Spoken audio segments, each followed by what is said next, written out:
Kris Dunn got guaranteed. Collin Sexton's ready to break out. It's next on Locked On Jazz. Bum bum bum bum bum bum bum bum bum. You are Locked On Jazz, your daily podcast on the Utah Jazz.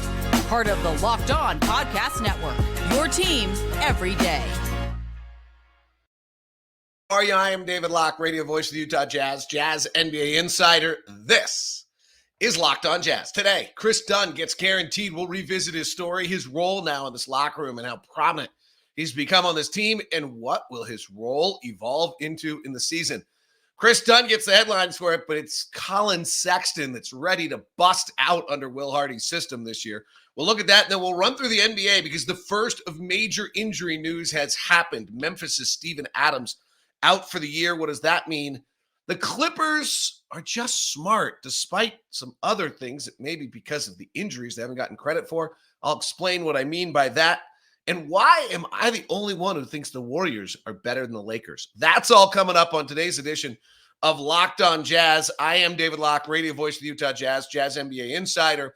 And this is your daily podcast on the Utah Jazz, giving you insight, expertise, key numbers, and hopefully making it way better to be a Jazz fan each and every day. Thank you very much for making Locked On Jazz your first listen. We are free and available on all podcasting apps, including YouTube. YouTube comment section is rolling. We'll get your thoughts today on the YouTube question of the day and everything else. Thank you for the everydayers out there. Today's show is brought to you by Game Time. Game Time. Download the Game Time app, create an account, use the code LOCKEDONNBA for $20 off your first purchase. I hope you got to come out to the scrimmage. I love the scrimmage. I've always said that the one thing I think the NBA is flawed at is not enough people get an up-close feeling of the game. In other words, front row seats are so expensive, like most people don't ever get it. And most people's touch to a game is that they come with their family with junior Jazz tickets or something of that sort, and they sit in the upper bowl, and they're really far away. And it's still a great experience, but you don't feel it.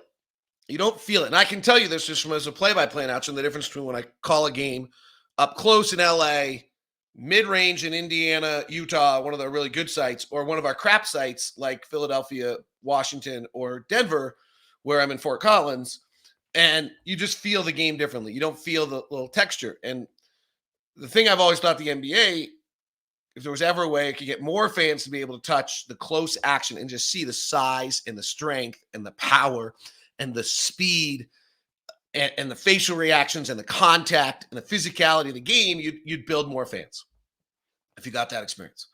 My vision, ticket prices have probably gone too far. My vision was always that you created like a Camden Crazy section, sponsor it by Ford. Ford, by sponsoring it, covers the fact you're probably short on cost. You make it a set cost every game. Let's say it's the 20 rows, let's call it row 5 to 25 behind the basket. Maybe that's too many seats, but let's just go with it for a second. Chris Barney, our vice president, or now higher level title than that, is listening to this going, oh my God, this is terrible. And you make rows 5 to 25 like day of game only. So like if Giannis is coming down, some people are actually maybe sleeping overnight, right? Or if it's LeBron's retirement year and somebody wants to see LeBron for the final time. I even think the cool thing would be is if you suddenly had this known across the country, you got people flying in because they knew they could get to a game on that day, right? When the Warriors were so hot, Warrior fans used to come to Utah.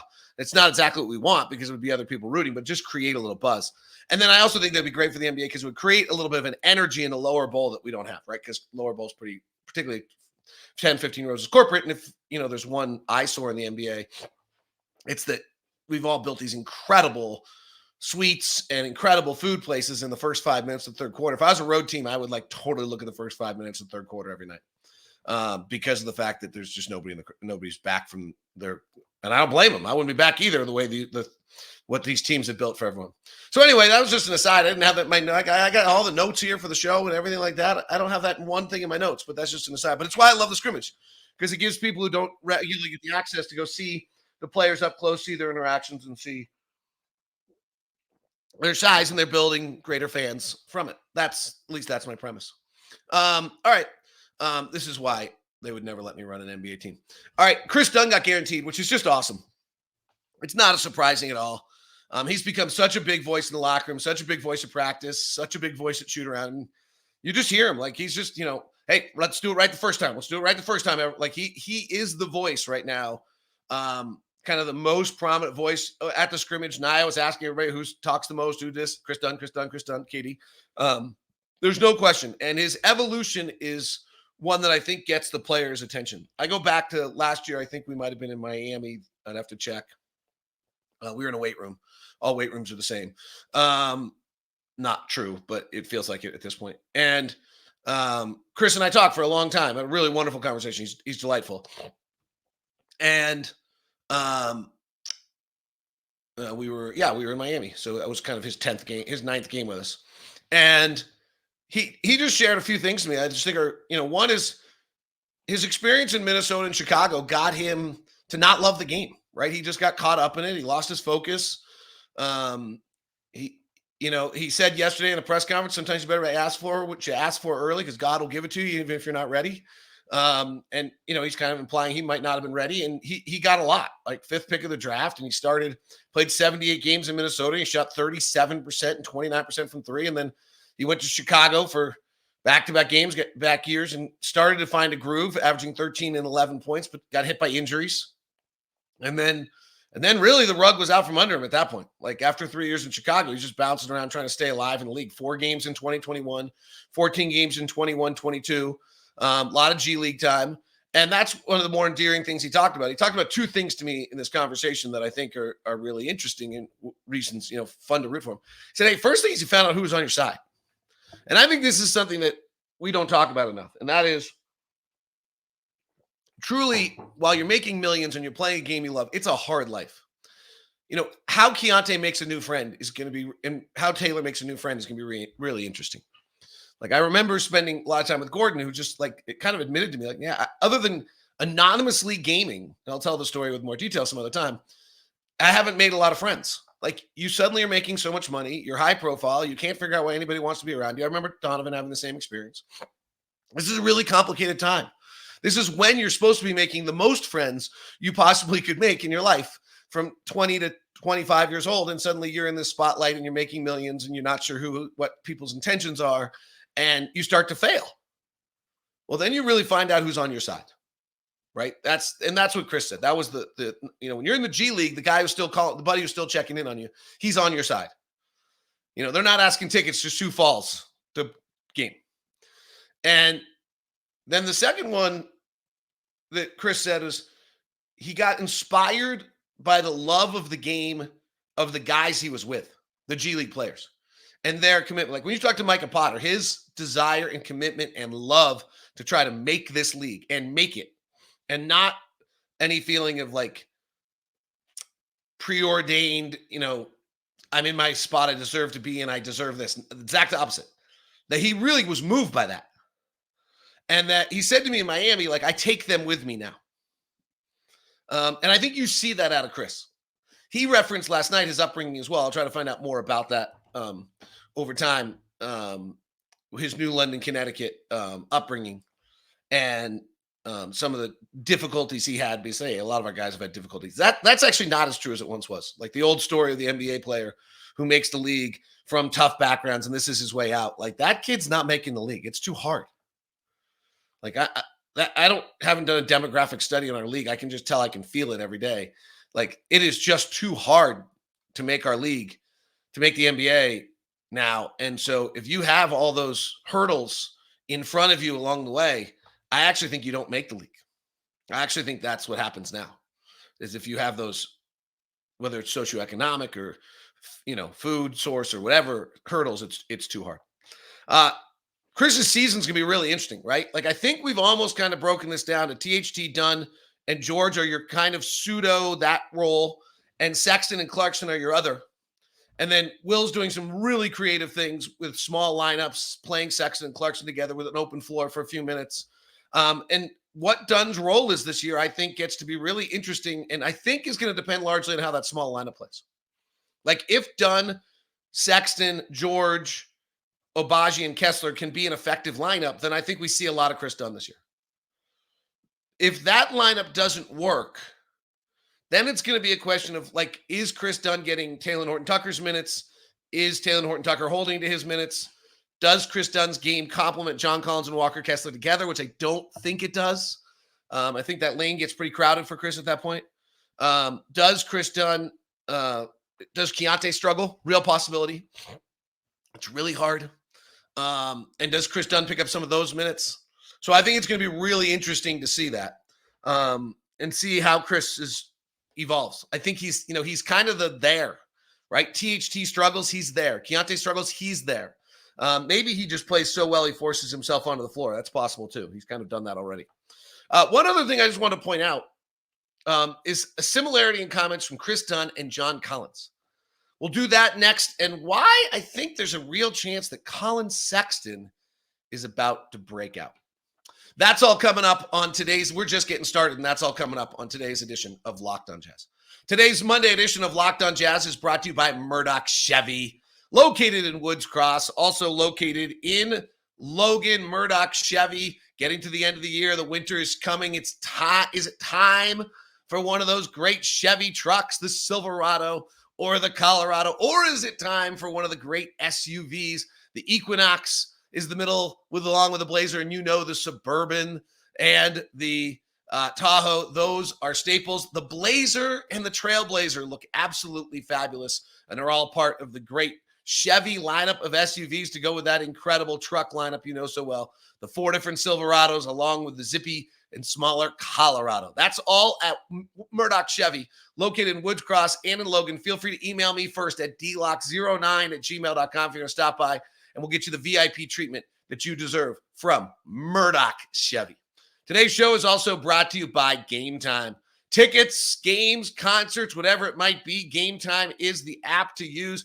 Browse the Game Time app and find what's the next event you want to go to. Game Time has deals on tickets right up to the start of the event, even an hour after it starts. It's a place to find last-minute seats. Exclusive flash deals, sponsor deals on tickets, basketball, baseball concerts, comedy, theater, and more. With zone deals, you pick the section, the Game Time picks the seats, and you save an average of 18%. Game Time guarantee means you also get the best price. Find tickets in the same section and row for less. Game Time gives you 100%, 110% of the difference. So it's really great. You get pictures of your site. You got the best price out there. And with the code LOCKEDONNBA, you get $20 off your first purchase. Download the Game Time app, create an account, use the code LOCKEDONNBA, LOCKEDONNBA for $20 off. Download the Game Time app today. Last-minute tickets, lowest price, guaranteed. Thanks so very much for making Locked on Jazz your first listen of the day. We got a great program out there for you. It's super fun. I've been listening to it all week. It's because I knew when it released and maybe I had inside scoop to it. It's the ultimate NBA preview, and it's 7 episodes that are available for you right now, and want to make sure you get a whole grab it. We've put us all into kind of different categories, 6 episodes with all 30 teams from contenders to tankers. We go in depth, biggest storylines in the season, all 6 episodes on Locked on NBA and YouTube. Super fun. So Locked on NBA is your place. That's why you watch next, Locked on NBA. Super fun. We had a good time. I was picking at all the guys in our group with numbers. It's fun because I'm the boss, right? So I was a total, not a jerk, but like they can't really come back at me entirely the way they want to. So I was having some fun with it along the way. All right. Hey, I'm gonna play Game Time for a second. I have concert tickets to all sorts of things I can't go to. So I have 2 tickets to Ed Sheeran in Vegas on Saturday because that's the rescheduled event. If anybody's interested in those, they should let me know. I spent a lot of money on them, but for whatever reason, I'm not able to resell them the way I want to. So if somebody's interested in going to Vegas, I would probably get reasonable on tickets. I have a kind of find artists who I just fall in love with. And mine right now is Teddy Swims. I don't know if you know who he is. If you do and you said, oh yeah, me too, then let me know because he's in town Saturday and I have tickets for that, but we're in Phoenix. And I bought them before the schedule came out, and I just realized it yesterday that I have those. So that show will be great, and they might be like VIP super get to meet people tickets. So feel free to email me, and if you are a Teddy Swims fan, you need to prove it to me because those I'm going to be really generous with. Okay, I might make you like get Jazz Plus or something. All right. I think it's really interesting that Kris Dunn and John Collins are both talking about how special it is here. I'm usually the last one in the world to kind of buy into this. Like, oh, we're special, we're different than everybody else. I always think that's the greatest way for a franchise to make a mistake, is to believe a player will definitely be different with them than he was somewhere else. I think that's a pretty big script for disaster. There does seem to be something going on with starting with Dennis Lindsey and Quinn Snyder and the Millers and what they built in that practice facility, and then the evolution of Ryan Smith, Danny Ainge, Justin Zanuck, and Will Hardy. And I actually think all of them deserve credit for this. And I don't believe in any separation here. The practice facility vision, if I understand it correctly, Dennis Lindsey really saw it have an incredible value because you wanted to find a place where the guys wanted to hang out to find that this was a good place to be. And also from a GM standpoint, it's right next to the airport. Quinn put an incredible stamp on like what the experience he wanted the players to have, as he's maniacal about stuff like that. And so they built a structure that was kind of perfect. And then Ryan Smith came in, who's a customer service experience guy, and came in and was like, okay, wait a sec, we can do this better. And like one of the things he's done really, really well is outside trainers, which has become a big part of this league. But it makes everyone feel comfortable. It makes everyone feel like they're a part of it. No one feels excluded. And then you have kind of the atmosphere that Justin, Danny, and Will Hardy have built on top of this foundation, which is frankly probably a better atmosphere than, some of the things that were going on by the end of Dennis and Quinn. Like, better is a weird word for it, but just call it maybe less stress, right? Because frankly, expectations aren't as big, so maybe less stress. It just feels good. It's neat. It's interesting that both John and Kris have kind of made this comment. Like, it's cute because they're both here, and so that's why I dismiss it. But on the other end, there's some validity maybe to what they're saying. And so I just think it's worth kind of noting that I do think that like there might be some kind of cool stuff going on, and that the organization deserves some credit for what they're building in that. That is about as far as you'll ever get the analytics guy and me to go to on one of those kind of feel-good things, but I can feel it, and I think it's true, and I can feel sincerity when they're talking about it. Who were the top 5 isolation players in the NBA last year? Okay, of the top 100 players who ran isolation last year, the top 5 were Tyrese Halliburton, D'Angelo Russell, somebody I'm supposed to remember with the initial CM. It's not CJ McCollum. Dame Lillard, and Collin Sexton. Collin Sexton is the 5th best isolation player in the NBA last year of players who had at least the top 100 isolation players in the league. Some of this is the same. Let me just be perfectly clear. I don't want to let me find out who CM is. That's driving me crazy. You guys all have it. I'm 100% that you guys all have who CM right now is, and I don't have it.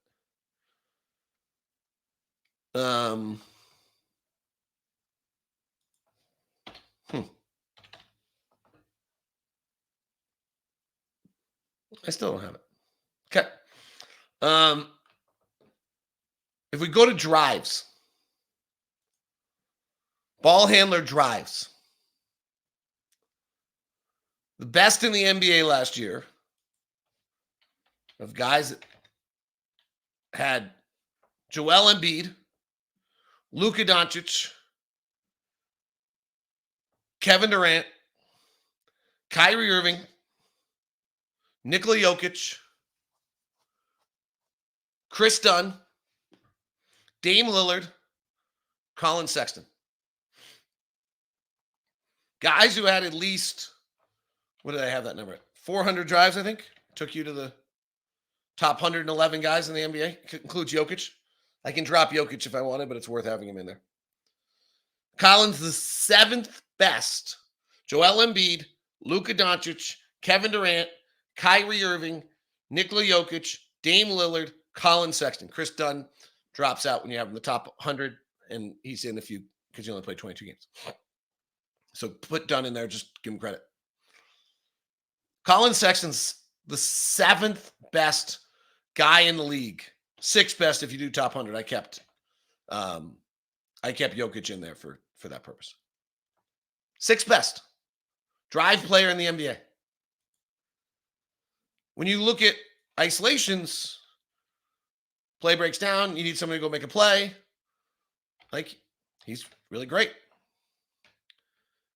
So, as Will Hardy puts this team together, I can visually see where Will Hardy is making this the way for it to work for Collin Sexton. In other words,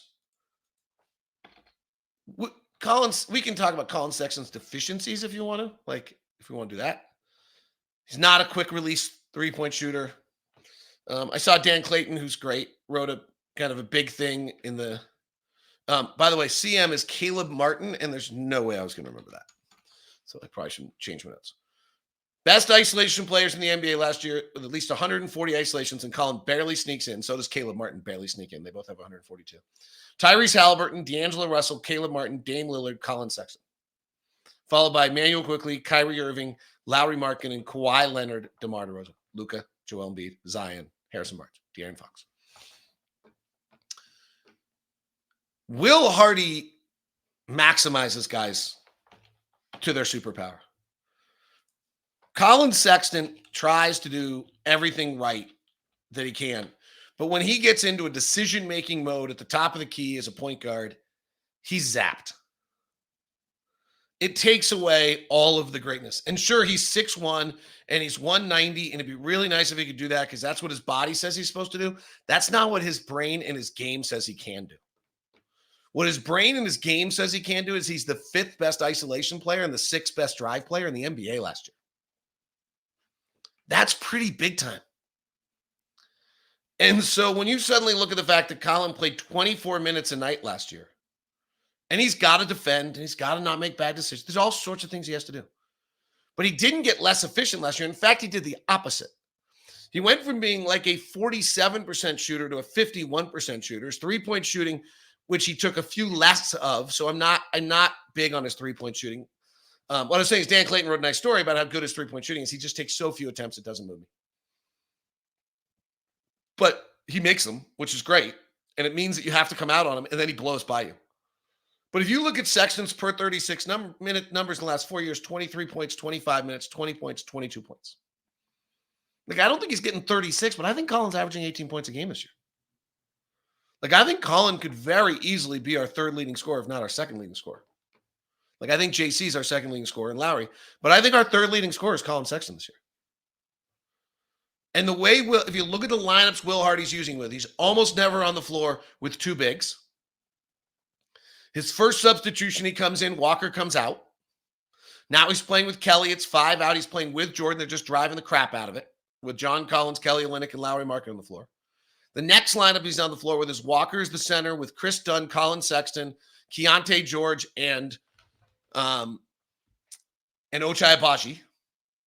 It's just a wide open floor and driving the crap out of it. I think he's going to have a monster offensive year. And this is the ways in which the Jazz actually win more games than anyone expects, because guys like Collin Sexton in a system where the coach is using him right, in a great atmosphere, gets him to do it. And this has been a little bit of a trick. Like Tony Jones came on their show and Collin Sexton told him, I'm going to be a starter. Well, doesn't look like it, but I think Collin Sexton's going to have a monster year and be perfectly happy. And Collin brings a just grit and energy and pizzazz to what we do. He's overzealous. He makes at least 3 defensive scheme mistakes a game where he gets excited and he picks somebody up at 35 feet and the pickup points aren't there, where he okay, great. I got it. It's who he is. If we can put Collin Sexton in a position where he makes off-ball plays on the second side, driving in ISO late in clocks, we're going to be great. We'll be great with that because he's the 5th best isolation player and the 6th best drive player in the NBA. And what I'm seeing is Will Hardy putting him in position to have success, and it's pretty great. All right, run through the NBA coming up. I got a bunch of NBA notes for you. I prepped all weekend long, did kind of a crazy amount of prep. And so we'll get you 4 or 5 quick little NBA notes coming up as we continue. Today's show is brought to you by FanDuel. Swing into the NFL action with FanDuel, America's #1 sports book. Right now, new customers get $200 in bonus bets guaranteed when you place a $5 bet. That's $200 in bonus bets, win or lose. If you're thinking about joining FanDuel, no better time to get in the action than now. So visit FanDuel.com/locked-on. You can get in on the over-unders of the NBA before it's too late. You can also get into all the NFL action if you want to. You can get into a little Major League Baseball. Niners and Minnesota tonight. They have a 4-person parlay at plus 3,800, which is a Madison and Kittle, McCaffrey, and Hawkinson touchdowns. If all 4 of them score a touchdown, you put in 10, you win 384. Kind of fun. Niners are 6.5-point favorite. Fun way to just get into the action. Who scores the first TD? What's the alternate spreads? Kirk Cousins props. Brock Purdy props. Major League Baseball today. Arizona Phillies are 1.5 run favorites, and so are the Astros. All right, that's all at FanDuel.com/locked-on. Thanks so much for making Locked On your first listen of the day. Jazz mini plans are available for you if you have not jumped aboard. Great way to get involved in this fun season that we have had. It's opening week of the NBA season. Here's our plan tomorrow. I'm going to do predictions. I'm going to finalize my predictions, just go on the record. The West is nuts. Do you guys all realize, does everybody realize that of the following teams in the Western Conference, 3 of these have to be in the play-in. And 1 of them has to not make the playoffs. Denver, Phoenix, Golden State, Minnesota, Clippers, Lakers, Grizzlies. I'm short 1 or 2. Dallas with Kyrie. That's 8. Who did I not say? Pelicans with Zion. And Sacramento. That's 10. I don't usually clout the Pelicans. That's 10. That's probably the 10 play-in teams. 2 of those aren't making the playoffs. 4 of those are in the play-in. It's insane. So when Steven Adams is hurt and out for the year, that's massive.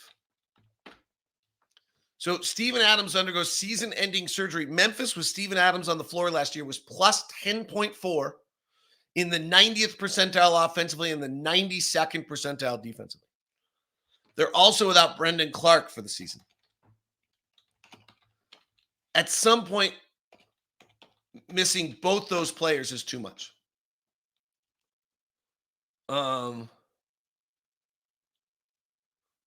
You're missing both your first and second centers. Xavier Tillman's fine. Jaren Jackson, Santi Aldama are going to have to be their backup centers. That's the kind of thing that pushes you out of the 10 and opens up a door for Oklahoma City or Utah to be in the 10. I think Memphis, I love Memphis. I was plus 50 wins on Memphis. I love Memphis. They just win. They just play hard. They do it right, even without Ja for 25 games. But Steven Adams, to me, was a huge part of that key. Am I the only one out there, by the way, who has the Warriors better than the Lakers? I think my Western Conference regular season predictions are Denver 1, Warriors 2, Clippers 3. Not sure. Got to run some numbers. I want to say Minnesota 4, but I'm not sure. Phoenix is really good. Phoenix catch and shoot numbers are crazy. I'll do those in a second for you to wrap up. I think the Warriors are better than the Lakers. Steph Curry and Andrew Wiggins missed 81 games last year. Chris Paul is better than Jordan Poole. Draymond Green and Jordan Poole wouldn't speak to each other last year. The Warriors have 6 players listed in the top 100 players in the NBA. The Lakers have 3, and Austin Reeves was one of them. Gary Payton II is back to add depth to the Warriors. I know the Lakers beat the Warriors in the playoffs last year. Okay. I mean, the rate of teams that play 7-game series, teams that play a 7-game series lose their next series. The Warriors played 7 games against Sacramento. They lost the Lakers. That's actually it's like 75%. I think the Warriors are better than the Lakers. I think there's 5 title contenders. Denver, Phoenix, Warriors, Boston, Milwaukee. And I'm sour on Milwaukee in the regular season. Might be sour on Milwaukee in the playoffs. I think Milwaukee's got a rude awakening to them. They really are going to miss the Grayson Allens of the world. Phoenix might be great. I wonder how many games they're all going to play, right? But listen to this. This is the catch and shoot 3-point numbers for the Phoenix Suns. So I was prepping ahead last night, if you can't tell. So let's just remember one thing here for a second. Okay. Isolation offense. Kevin Durant had the 8th most last year, was 27th best. Devin Booker had the 20th most, was 65th out of 90, which isn't great. And Bradley Beal had the 23rd most, he's 66th out of 90. Not great. Actually, not great on those numbers. But still Kevin Durant, Devin Booker, and Bradley Beal. Beal's not a good pick and roll guy, nor is Durant. Devin Booker's pretty good, actually, pick and roll. He ran the 32nd most. He was the 18th best last year. So you'll see some Devin Booker pick and roll with Nurkic, with Beal and Booker stretched. You'll probably see some Durant, Booker pick and roll to create some switches. You'll also just see a lot of ISO with these guys. And a lot of ISO usually leads to a lot of catch and shoot if you have to bring help. Grayson Allen, 41%. Kevin Durant, catch and shoot, 43%. Devin Booker, 44%. Watanabe, 46%. Bradley Beal, 40%. Eric Gordon, 41%. They have 3 non-shooters on the floor you're going to roll off of. Josh Okogie, 35%. Nasir Little, 36%.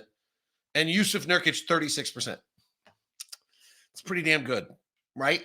Even if you're pulling off those guys and giving a wide open catch and shoot to those guys, which is what you're going to do, you're going to decide that if Josh Okogie or Nasir Little is on the floor, that you're giving up that. It's 1.05 points, which is not great, actually, anymore in the NBA. Offenses are so high that 35% three-point shot's not that great. So you're going to give that up, but that's what you're giving up on a possession where you execute perfectly off defensively against Phoenix. Woo! I like Phoenix. I don't know if I like Phoenix in the regular season just because of the fact that Durant, since his Achilles, he's played 47, 55, and 32 games.